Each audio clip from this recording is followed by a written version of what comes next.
Want to connect with friends and family using iMessages on your iPhone? It's the perfect way to send texts, photos, and more.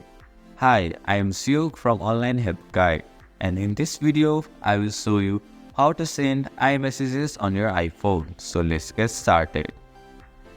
First, open the Messages app. Tap on the pencil icon from the top right corner of your screen. Enter the name or phone number of the person whom you want to send the message.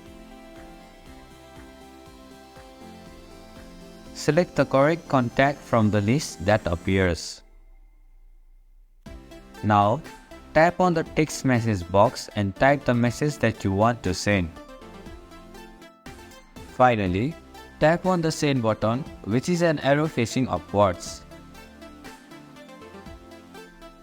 And this is how you can send iMessage on iPhone. Thank you for watching Online Help Guide. Hope this video was helpful. If it was, then hit the like button and comment down if you have any questions or feedback. Also, if you are new to our channel, please subscribe and hit the bell icon so that you don't miss our upcoming videos.